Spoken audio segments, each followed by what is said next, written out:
So I want to do this. I'm too excited today to welcome back home to Friendship West just a phenomenal gift to the body of Christ first, because Rickey Smiley is a Christian unashamed, an unashamed Christian. Rickey Smiley is syndicated 70 cities at least around the country, and hip-hop stations around the country. And Rickey Smiley insisted that every morning during his radio show that he would have two sections where they would play gospel music. So he opens up with gospel music and a prayer, hip-hop, y'all missing this, and then lets me do praise break. And I mean, Rickey Smiley is just a gift to the body of Christ. He's an unapologetic witness for Jesus because he knows what the Lord has done for him. Rickey Smiley, on top of that, understands the uniting and holy wedlock of Jesus and justice. And so you're talking about someone who's down for the cause of civil rights. Rickey Smiley is a family man. I don't know how many kids he's raised, and I'm not talking about kids who are just his. I'm talking about kids who are not his biologically, but Rickey brought them in and loved them and cared for them and raised them. He is a remarkable, Christ-like human being who loves God's people, who loves black people, who loves all people. He's an incredible comedic genius. I mean, Rickey Smiley will have you crying, laughing. So it's like he does all of that and can make you laugh too. And so y'all, Rickey has a book out. And so my thing is, he had to come home to his church to do a book signing. And so today he's doing a book signing. But before you come up, Rick, need you to come up, okay? But we got something we want to show you, right? Hit it. We got a video? Y'all got the video? Now y'all have me embarrassed. We ain't got no video. Huh. Rick, look. That's you. Rickey Smiley, $35,000 to Friendship West, Hurricane Harvey relief. Would y'all receive my member, my main man, my brother from another mother, the incredible, comedic genius, Christian extraordinaire, civil rights activist. Now he's an acclaimed author, Rickey Smiley. Come on up here, man.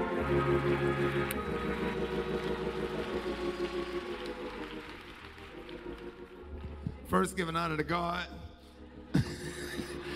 I have to stay away from him because I can't look at him because I'll start laughing because that's my big, more than just my pastor. That is my big brother. That's my friend. A lot of times I go through stuff, you know, he can sense there's something wrong. He'll text me, "You all right?" I'm like, "I'm all right, Doc." And I'll pick up the phone and call him. We'll be on the phone. And I know I can't do it for more than, talk to him more than 10 minutes because he got a short attention span like me. We both got ADHD. No, I'm just kidding. I'm just kidding. Yeah, y'all come. I have a great book out, awesome book. But it's hard to talk about the book after the greatness just left the stage. The stuff that you said about Pastor Haynes. Because, you know, once you get me in civil rights mode, it's hard for me to talk about my own book. And I was raised by one of Dr. King's. I was baptized, I talk about it in my book, by Dr. King, one of Dr. King's soldiers, the great Reverend Edward Gardner. And I was baptized by him and joined the church. When you joined the church, you had to join the NAACP and the SCLC right when you joined the church. Everybody remember that? So I'm one of them old Southern Baptists, Birmingham, Alabama. Reverend Edward Gardner would have pictures of him and Dr. King in the pastor study, and I was just so amazed because I grew up seeing Dr. King pictures on everybody's wall. I thought it was our uncle. I said, "Is he some kin to us or something? When we going over his house?" My great-grandma had a big velvet picture of Dr. Martin Luther King in her bedroom, and you cut the lights on Dr. King, the eyes still be staring at you.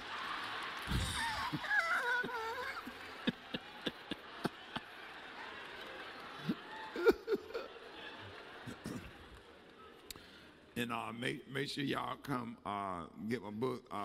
We're gonna have the pastor. I talked to pastor about having a greeting class for some of the older members, because the ladies, older people, they say what they want to say to you. And when I was coming into church, she said my stomach was getting big. I didn't appreciate it, Pastor Haynes. And I told her, because she had on a big hat, I said, well, you can't sit in the front because you're going to be blocking blessings. So after she swung at me, I gathered myself and I came on in.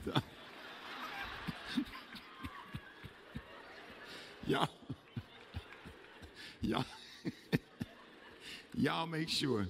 This book is great, Pastor Haynes, man, and thank you. I can talk all day. Thank you for everything you've done for my life. I moved to Dallas, Texas after my grandmother passed, and God got me up out of Birmingham and just dropped me in Dallas. And I'm talking about, and that's what this book talking about, just getting out of your comfort zone. And he dropped me off in Dallas, Texas, and I said, I got to find a church, but I got to find a pastor who have a civil rights background. I'm just looking for somebody that's going to protest, and because there's a lot going on then, 12 years ago, as it is now. And I went, you remember we was at the old church, and they was building this church, and sat in there and had a powerful meeting with Dr. Haynes, and we've been together ever since. And he said, well, I'm doing the morning show. I said, that's all right. You can do both shows. I don't care. And he came on our show, and we was just doing the radio in Dallas, and we got syndicated, and now they can hear our Pastor Haynes' voice all over the country during the praise break.